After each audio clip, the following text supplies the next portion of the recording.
ಶ್ರೀರಾಜ್ ವಕ್ವಾಡಿ ಅಂತ Karnataka news beet ಇಂದ ಮಾತಾಡ್ತಾ ಇರೋದು. ಹೇಳಿ ಸರ್. ಸರ್, ಇದು ಸೌಜನ್ಯ ಕೇಸ್ ಬಗ್ಗೆ ನೀವು ವಿಠಲ್ ಗೌಡ ಅವರನ್ನ ತನಿಖೆ ಮಾಡಬೇಕು ಅಂತ ಆರೋಪ ಮಾಡಿದ್ರಿ. ಹೌದು. ಅದಕ್ಕೆ ಸಂಬಂಧಪಟ್ಟ ಹಾಗೆ ಇವತ್ತು ಬೆಳ್ತಂಗಡಿ ಠಾಣೆಯಲ್ಲಿ ನಿಮ್ಮ ವಿರುದ್ಧ FIR ದಾಖಲಾಗಿದೆ.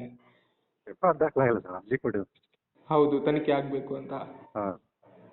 ಏನ್ ಹೇಳ್ತೀರಿ ಸರ್, ಅದ್ರ ಬಗ್ಗೆ ನಿಮ್ದೊಂದು ಒಪಿನಿಯನ್ ಬೇಕಿತ್ತು ಅಂತ. ಸರ್ ಏನಿಲ್ಲ, ಈಗ ನಾನು ಸಾಕ್ಷ್ಯಾಧಾರ ಸಮೇತ ಸೌಜನ್ಯ ಪ್ರಕರಣಕ್ಕೆ ಸಂಬಂಧಪಟ್ಟ ದೂರ ಅರ್ಜಿ ಕೊಟ್ಟಿದ್ದೀನಿ.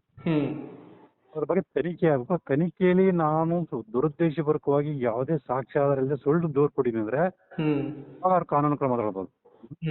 ಈಗ ಇದುವರೆಗೂ ನಿಶ್ಚಲ್ ಜೈನು, ಉದಯ್ ಜೈನು ಇವರೆಲ್ಲ ಆರೋಪಿಗಳು ಅಂತೇಳಿ ಸಾಕಷ್ಟು ದೊಡ್ಡ ರದ್ದಾಂತ ಮಾಡಿದ್ರು. ಅದು ಆರೋಪನ ಸಾಬೀತಾಗಲಿಲ್ಲ. ಮೊದಲು ಅವ್ರ ಮೇಲೆ ಕೇಸ್ ಆಗ್ಬೇಕು, ನನ್ನ ಮೇಲಲ್ಲ. ಸೌಜನ್ಯ ಹೋರಾಟಗಾರರು ಹೇಳ್ತಾ ಇರೋದು ಏನ್ ಕೇಳಿದ್ರೆ, ಕೇಸ್ನಲ್ಲಿ ಪ್ರಮುಖ ದಾಖಲೆಗಳನ್ನೇ ಅಥವಾ ಸಾಕ್ಷ್ಯಗಳನ್ನೇ ನಾಶ ಮಾಡಿದ್ದಾರೆ ಅಂತ. ಏನ್ ಮಾಡಿದಾರೆ ಹೇಳ್ಬೇಕಲ್ಲ ಸರ್.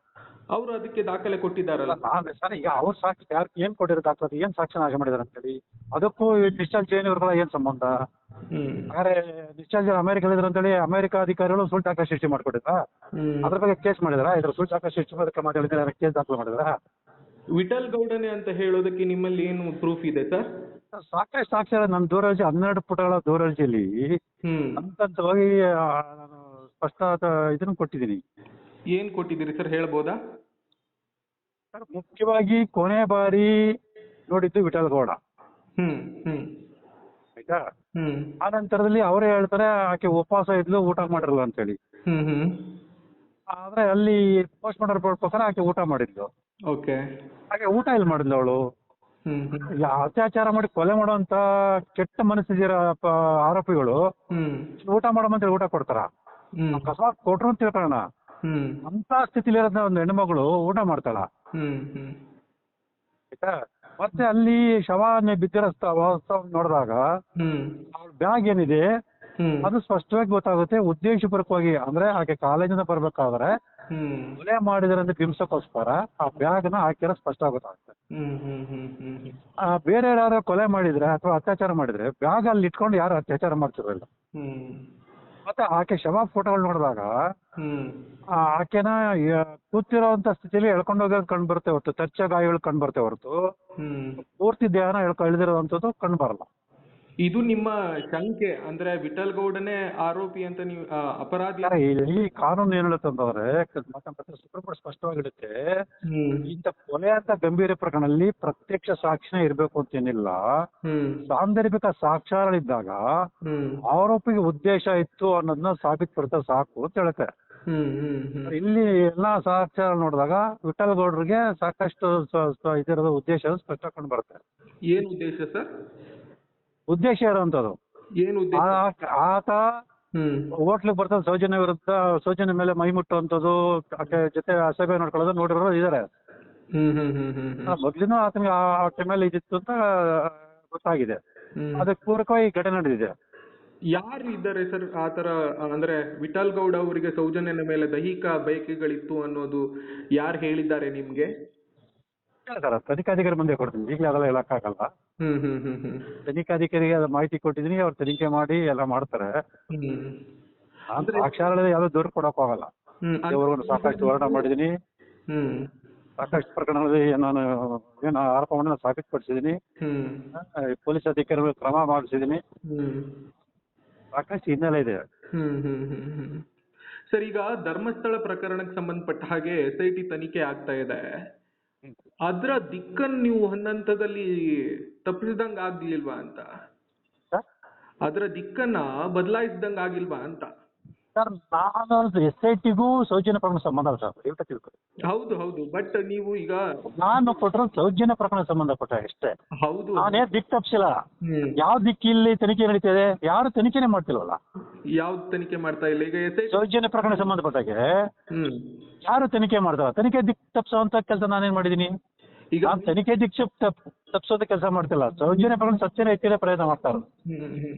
ಅಂದ್ರೆ ಈಗ ಮಹೇಶ್ ಶೆಟ್ಟಿ ತಿಮ್ರೋಡಿ ಅವರು, ಗಿರೀಶ್ ಮಟ್ಟಣ್ಣನವರು ಮತ್ತೆ ಅವರ ಸಂಘಟಿತರು ಹೇಳ್ತಾ ಇರುವ ಆರೋಪಗಳೆಲ್ಲ ಸುಳ್ಳಂತ ಹೇಳ್ತಾ ಇರೋದಾ ನೀವು? ಹೇಗೆ ಹೇಳಿ? ಮಹೇಶ್ ಶೆಟ್ಟಿ ತಿಮ್ರೋಡಿ ಮತ್ತೆ ಗಿರೀಶ್ ಮಟ್ಟಣ್ಣನವರೆಲ್ಲ ಹೇಳ್ತಾ ಇರೋದು ಸುಳ್ಳಂತ ಹೇಳೋದಾ ನೀವು? ಹೌದು ಹೌದು ಹೌದು ಸರ್. ಸುಳ್ಳು ಸರ್. ಸರ್ ಅಲ್ಲಿ ಕೂತ್ಕೊಂಡು ಚರ್ಚೆ ಮಾಡಲಿ, ಸುಮ್ಮನೆ ಬಾಯಿ ಬಂದಂಗೆ ಮಾತಾಡೋದಲ್ಲ, ವೈಜ್ಞಾನಿಕವಾಗಿ ಚರ್ಚೆ ಮಾಡಬೇಕು. ವೈಜ್ಞಾನಿಕ ಚರ್ಚೆ ಮಾಡಕ್ಕೆ ಯಾರು ಬೇಕಾದ್ರೆ ಬರಲಿ, ನಾನು ಕೂತ್ಕೊಂಡು ಚರ್ಚೆ ಮಾಡ್ತೀನಿ. ಈ ಮೈಸೂರಲ್ಲಿ ನಾನು ಹೇಳ್ದಲ್ಲ, ಒಂದು ಕೊಲೆ ಪ್ರಕರಣದಲ್ಲಿ ನಿಜವಾದ ಆರೋಪಿಗಳನ್ನ ರಕ್ಷಣೆ ಮಾಡೋಕ್ಕೋಸ್ಕರ ಪೊಲೀಸರು ನಿರಪರಾಧಿಗಳನ್ನ ಆರೋಪಿ ಮಾಡಿದ ಸಂದರ್ಭದಲ್ಲಿ ನಾನು ಹೋರಾಟ ಮಾಡಿ ನನ್ನದೇ ಆದಂತೆ ಸಾಕ್ಷ್ಯ ಸಂಗ್ರಹ ಮಾಡಿ ಅದನ್ನು ವಿಶ್ಲೇಷಣೆ ಮಾಡಿ ಹಿರಿಯ ಅಧಿಕಾರಿ ದೂರು ಕೊಟ್ಟು ಮುಂದುವರೆ ತನಿಖೆ ಮಾಡಿಸಿದೀನಿ. ಮಾಡಿಸಿ ನಾನು ಮಾಡಿರೋ ಆರೋಪ ಸಾಬೀತುಪಡಿಸಿದೀನಿ.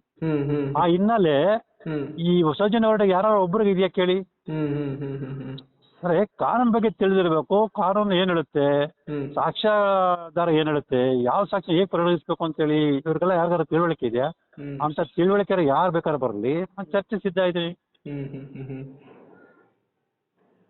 ಈಗ 13 ವರ್ಷದಿಂದ ಹೋರಾಟ ಮಾಡ್ತಾರಲ್ಲ, ಏನ್ ಮಾಡಿದ್ರಿ ಇವ್ರದವ್ರಿಗೂ? ಒಂದು ಪ್ರಕರಣದಲ್ಲಿ ನ್ಯಾಯ ಕೊಡ್ಸಕ್ಕೆ 13 ವರ್ಷ ಹೋರಾಟ ಮಾಡ್ಬೇಕಾ? ನೀವು 13 ವರ್ಷದ ತನಕ ಏನ್ ಮಾಡ್ತಾ ಇದ್ರಿ ಸರ್? ನನಗೆ ಗೊತ್ತಿಲ್ಲ ಸರ್. ನನಗೆ ಅವಾಗ ನಮ್ಗೆ ವಿಚಾರ ಬಂದಿಲ್ಲ. ನಾನು ಅದ್ರ ಬಗ್ಗೆ ತಲೆನೇ ಕೆಸ್ಕೊಂಡ್ರು. ನಾನು ಮೈಸೂರಲ್ಲಿ ನನ್ನ ಕೇಸಲ್ಲಿ ಹೋರಾಟ ಮಾಡ್ತಿದ್ದೆ. ಆದ್ರೆ ಇತ್ತೀಚೆಗೆ ಧರ್ಮಸ್ಥಳದಲ್ಲಿ ಇಷ್ಟು ದೊಡ್ಡ ಮಟ್ಟದಲ್ಲಿ ಮಾಧ್ಯಮಗಳು ಪ್ರಸಾರ ಆಗ್ತಿದ್ದು ಇವೆಲ್ಲ ನೋಡಿ, ಮತ್ತೆ ಜನರಲ್ಲಿ ಗೊಂದಲ ಮೂಡ್ತಾ ಇದೆಲ್ಲ ನೋಡಿದಾಗ ನನಗೆ ಕುತೂಹಲ ಅಂತ ಇವಾಗ ನಾನು ಈ ದಾಖಲೆಗಳ ಸಂಗ್ರಹ ಮಾಡಿ ನೋಡಿ. ಅಲ್ಲಿವರೆಗೂ ಸೌಜನ್ಯ ಪ್ರಕರಣ ಒಂದು FIR ನೋಡಿಲ್ಲ, ನಾನು ಮತ್ತೊಂದು ನೋಡಿಲ್ಲ. ಸೊ ಈಗ ಇಷ್ಟೆಲ್ಲ ಮಾಡಿದ್ರೆ ನಾನು 13 ವರ್ಷ ಇವ್ರು ಯಾಕೆ ಏನು ಮಾಡ್ತಿಲ್ಲ ಅಂತೇಳಿ ಕುತೂಹಲದಿಂದ ಈ ದಾಖಲೆ ಸಂಗ್ರಹ ಮಾಡಿದ್ದು ಇತ್ತೀಚೆಗೆ ನಾನು. ಸರ್, ಈಗ ಮೈಸೂರಿಂದ ಒಬ್ಬ ಮಹಿಳೆ ಬಂದ್ಕೊಂಡು ಹೇಳಿದ್ರು, ಅಂದ್ರೆ ಆ ದಿನ ನಾನು ಒಂದಿಷ್ಟು ಜನರನ್ನ ನೋಡಿದೀನಿ, ಒಂದು ಹುಡುಗಿನ ಎಸ್ಕೇಪ್ ಮಾಡಿರೋದನ್ನ ನೋಡಿದೀನಿ ಸರ್. ಇಲ್ಲಿ ಅವೆಲ್ಲ ಸುಳ್ಳು, ಹೇಳ್ತೀನಿ ಕೇಳಿ, ಅದನ್ನೇ ಹೇಳ್ತೀನಿ. ಅವರು ದಾಖಲಾತಿಗಳನ್ನ, ಶವದ ಫೋಟೋಗಳನ್ನ ನೋಡಿ ವಿಶ್ಲೇಷಣೆ ಗೊತ್ತಾಗುತ್ತೆ. ಆ ರೀತಿ ಯಾರಾದ್ರೂ ಕಿಡ್ನಾಪ್ ಮಾಡ್ಕೊಂಡು 4 ಜನ ಎಳ್ಕೊಂಡು ಹೋಗಿದ್ರೆ ಆ ಹುಡುಗಿನ ಆ ನೆಲದ ಮೇಲೆ ಇಟ್ಕೊಂಡು ಎಳ್ಕೊಂಡು ಹೋಗುವಂತ ಸ್ಥಿತಿ ಬರ್ತಿರಲ್ಲ. 4 ಜನ ಎತ್ಕೊಂಡೋಗಿ ಹಾಕ್ತಿದ್ರು. ಯೋಚನೆ ಮಾಡಿ ಅಲ್ವಾ? ಇಬ್ರಿದ್ರು ಕೂಡ ಎತ್ಕೊಂಡು ಹೋಗ್ತಿರೋ ಹೊರತು ಎಳ್ಕೊಂಡು ಹೋಗ್ತಿರಲಿಲ್ಲ. ಶವ ಹೇಳ್ಕೊಂಡು ಹೋಗ್ತಾ ಇರೋದು ಅಂತಂದ್ರೆ ಓಮಿನಿಯಲ್ಲಿ ಎಸ್ಕೇಪ್ ಮಾಡ್ಕೊಂಡು ಹೋಗಿರೋದು ಅಂತ. ಓಮಿನಿಯಾ ಅಥವಾ ಅದನ್ನೇ ಸರ್ ಹೇಳ್ತದ್ದು. ಓಮಿನಿಲಿ ಎಸ್ಕೇಪ್ ಮಾಡ್ಕೊಂಡು ಹೋಗಿ ಅವ್ರನ್ನ ಆ ಶವನ ತಂದಾಕಿದ್ರೆ ಅವಳ ದೇಹದ ಮೇಲೆ ಎಳ್ಕೊಂಡು ಹೋದಾಗ ಆಗುತ್ತೋ ತರ್ಚು ಗಾಯಗಳು ಆ ರೀತಿ ಆಗ್ತಿರ್ಲಿಲ್ಲ ಅಂತ ಹೇಳ್ತಿದ್ರಿ. ಅಂದ್ರೆ ಈ ಆಕೆಯ ಮೈ ಮೇಲಾಗಿರುವಂತಹ ಗಾಯಗಳ ಬಗ್ಗೆ ಅಥವಾ ಅದ್ರ ಬಗ್ಗೆ ವಿಶ್ಲೇಷಣೆ ಮಾಡ್ಬೇಕಲ್ಲ ಸರ್. ನಿಮ್ಗೆ ಗೊತ್ತಿದ್ಯಾ ಅಂತ?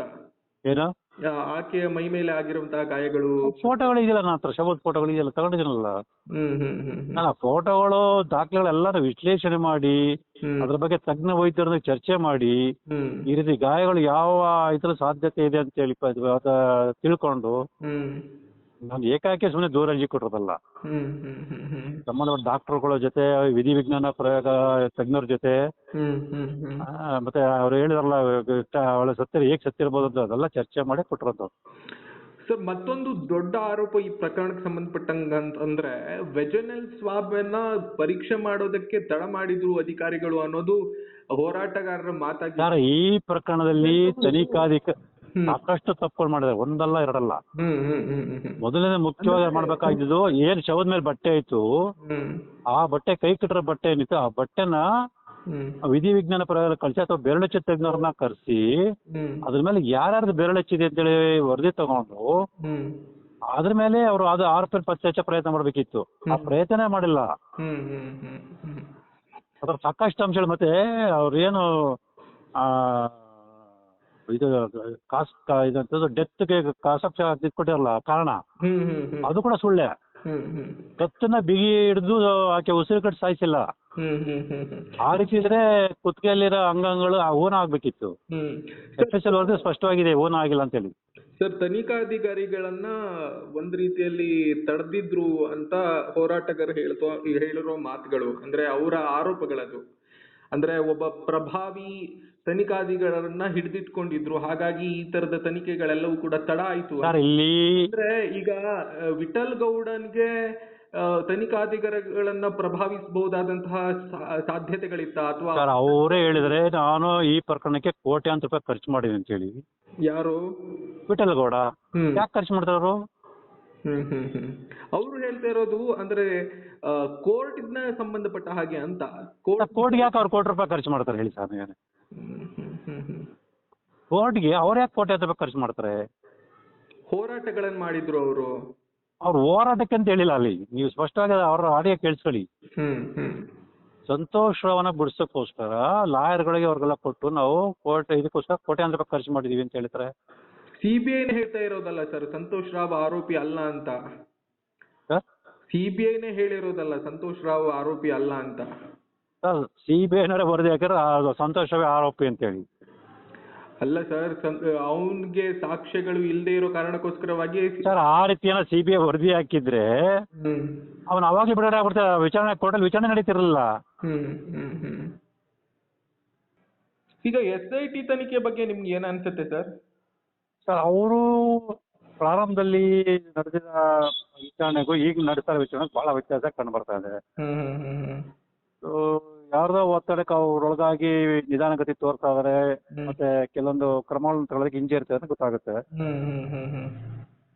ನೋಡೋಣ ಸರ್. ಇದು ಈಗ ನೀವು ಈ ಸೌಜನ್ಯ ಪರವಾಗಿ ಅಂದ್ರೆ ಸೌಜನ್ಯ ಕೇಸ್ನ ವಿಚಾರಕ್ಕೆ ಸಂಬಂಧಪಟ್ಟ ಹಾಗೆ ವಿಠಲ್ ಗೌಡನ್ ಮೇಲೆ ಆರೋಪ ಮಾಡಿದ ಮೇಲೆ ಹೋರಾಟಗಾರರೆಲ್ಲ ಹೇಳ್ತಾ ಇರೋದು ಏನ್ ಕೇಳಿದ್ರೆ ಧರ್ಮಸ್ಥಳದಿಂದ ಸ್ನೇಹಮಯಿ ಕೃಷ್ಣ ಅವರಿಗೆ ತಲುಪಬೇಕಾಗಿರೋದು ತಲುಪಿದೆ, ಹಾಗಾಗಿ ಈ ತರದ ಕಂಪ್ಲೇಂಟ್ ಮಾಡ್ತಿದ್ದಾರೆ ಅಂತ. ಅದನ್ನೇ ಸರ್ ಅವರೇ ದೂರ ಕೊಟ್ಬಿಟ್ಟು ವಿಚಾರಣೆ ಮಾಡಿಸ್ಲಿ. ರೆಡಿ ಇದನ್ನಲ್ಲ, ಒಂದು ಕಾಲ್ ಡಿಡಿಸಟ್ ಎಲೆಕ್ಷನ್ ತೆಗಿಲಿ, ನಾನು ಯಾರು ಸಂಪರ್ಕ ಮಾಡಿದ್ರೆ, ನಾನು ಯಾರು ಸಂಪರ್ಕ ಮಾಡಿದೀನಿ, ನಾನು ಯಾರನ್ನ ಭೇಟಿ ಮಾಡಿದೆ, ನನ್ನನ್ನು ಯಾರು ಭೇಟಿ ಮಾಡಿದ್ರೆ ಎಲ್ಲ ಮಾಡ್ಲಿ ತನಿಖೆ. ನಾನೇ ಅರ್ಜಿ ಕೊಡ್ತಾ ಇದೀನಿ. ಅಂದ್ರೆ ನೀವು ನಿಮ್ಮ ವಾದ ವಿಠಲ್ ಗೌಡನೇ ಅಪರಾಧಿ ಅಂತ? ಹೌದು ಸರ್, ನನ್ನ ಹತ್ರ ಇರೋ ಸಾಕ್ಷ್ಯಗಳ ಮೇಲೆ ನಮ್ಮ ಮೇಲೆ ನೋಟಕ್ಕೆ ಸ್ಪಷ್ಟವಾಗಿ ಕಂಡು ಬರುತ್ತೆ ಆತನೇ ಕಾರಣ ಸರ್. ಓಕೆ. ನೀವು ಈಗ ಮಂಗಳೂರು SP-ಗೆ ಹೋಗಿ ಕಂಪ್ಲೇಂಟ್ ಕೊಟ್ರಿ, SIT-ಗೆ ಯಾಕೆ ಕೊಟ್ಟಿಲ್ಲ ಸರ್ ಈ ದಾಖಲೆಗಳನ್ನ? SIT-ಗೆ ಸೌಜನ್ಯಕ್ಕೆ ಸಂಬಂಧನೇ ಇರಲ್ಲ ಸರ್. ಅಲ್ಲ, ಅವರು ಅದಾಗ್ಲೇ ಹೇಳಿದ್ರು ನಾವು ಮಂಗಳೂರಲ್ಲೂ ಒಂದ್ ಕಚೇರಿ ತೆಗ್ದಿದ್ದೀವಿ ಅಥವಾ ಮಂಗಳೂರು ತೆಗ್ದಿರೋ ಅದೇ ಈ ವಿಚಾರಕ್ಕೆ ಸಂಬಂಧಪಟ್ಟಾಗಿ ಸರ್. ಅಲ್ಲ ಹೌದು, ಈ ಎಲ್ಲಾ ಆರೋಪಗಳು ಬಂದಿರೋದು ಸೌಜನ್ಯ ಕೇಸ್ನ ಒಂದು ಪೂರಕವಾಗಿಯೇ ಅಲ್ವಾ? ಸೊ ಈಗ ವೇದವಲ್ಲಿ ಕೇಸ್ನ ಸಂಬಂಧಪಟ್ಟ ಹಾಗೆ ಅವ್ರ ಸಹೋದರಿ ಬಂದು ಹೇಳೋದ್ರು ಸರ್. ಬೇರೆ ಸೌಜನ್ಯ ಏನ್ ಸರ್ಕಾರ ಆದೇಶ ಹೊರಡಿಸಿದೆ ಅಲ್ಲಿ ಸ್ಪಷ್ಟವಾಗಿದೆ, ಸೌಜನ್ಯ ಪ್ರಕರಣ ಹೊರತುಪಡಿಸಿ ಸ್ಪಷ್ಟವಾಗಿದ್ದಾಗ ಸೌಜನ್ಯ ಪ್ರಕರಣ ತನಿಖೆ ಮಾಡಕ್ಕೆ ಇವ್ರಿಗೆ ಅಧಿಕಾರ ಇಲ್ಲ. ಆದೇಶ ಸ್ಪಷ್ಟವಾಗಿದೆ. ಆ ರೀತಿ ಇದ್ರೆ SP ಅವರು SIT-ಗೆ ನನ್ನ ಅರ್ಜಿ ಕಳಿಸಿದ್ರು. ನಿಮ್ದು ವಾದ ಏನು ಈ ಪ್ರಕರಣಕ್ಕೆ ಸಂಬಂಧಪಟ್ಟಂಗೆ? ಸರ್ ಇಲ್ಲಿ ನನಗೆ ಇರೋ ಸಾಕ್ಷ್ಯಗಳ ಪ್ರಕಾರ ಮೇಲ್ನೋಟಕ್ಕೆ ಸ್ಪಷ್ಟವಾಗಿ ಗೊತ್ತಾಗುತ್ತೆ, ವಿಠಲ್ ಗೌಡ ಆಕೆ ಮೇಲೆ ಲೈಂಗಿಕ ದೌರ್ಜನ್ಯ ಸಾಯಿಸಿದ್ದಾರೆ. ಅದನ್ನು ಮುಚ್ಚಾಕುವಂತ ಪ್ರಯತ್ನಗಳು ಮಾಡಿದ್ದಾರೆ. ಅದಕ್ಕೆ ಪೂರಕವಾಗಿ ಸಾಕಷ್ಟು ಕೆಲಸಗಳು ಮಾಡಿದ್ದಾರೆ. ಅದಕ್ಕೆ ಅವ್ರ ತಾಯಿ ಸೌಜನ್ಯ ತಾಯಿ ಅವ್ರ ಮನೆಯವರು ಕೂಡ ಸಹಕರಿಸಿದ್ದಾರೆ. ಈ ಜನರಿಗೆ ನಂಬಿಸುವಂತ ಕೆಲಸಗಳು ಮಾಡಿದ್ದಾರೆ. ಆಯ್ತಾ ಸರ್? ನೀವು ಹೇಳ್ತಾ ಇರೋ ಹಂಗೆ ಒಬ್ಬ ಕೊಲೆ ಆಗಿರುವ ಅಥವಾ ಅತ್ಯಾಚಾರಕ್ಕೊಳಗಾಗಿರುವ ಒಂದು ಹೆಣ್ಣಿನ ತಾಯಿ ಯಾರೇ ಆಗ್ಲಿ ಅಥವಾ ಸಹೋದರನಿಗೆ ಈ ರೀತಿಯಲ್ಲಿ ಸಹಾಯ ಮಾಡೋದಕ್ಕೆ ಸಾಧ್ಯ ಇದೆಯಾ ಹಾಗಾದ್ರೆ?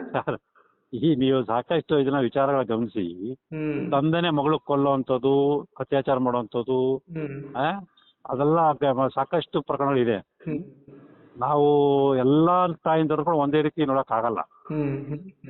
ಅವ್ರ ತಾಯಿಗೆ ಒಂದ್ ನಿಮಿಷ ಕೇಳಿ.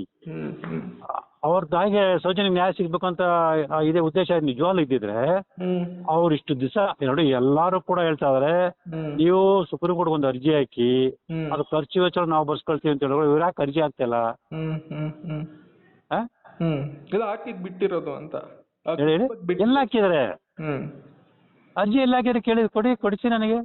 ಅಲ್ಲಲ್ಲ, ಅದು ಅವ್ರಿಗೆ ಬಿಟ್ಟಿರೋದು ಅಥವಾ ಕುಟುಂಬ ಅವ್ರು ಬಿಟ್ರೆ ಅದನ್ನ ಹೇಳ್ತೀನಿ ಸರ್. ಯಾಕೆ ಅವ್ರು ಸುಮ್ಮನಿದ್ದಾರೆ?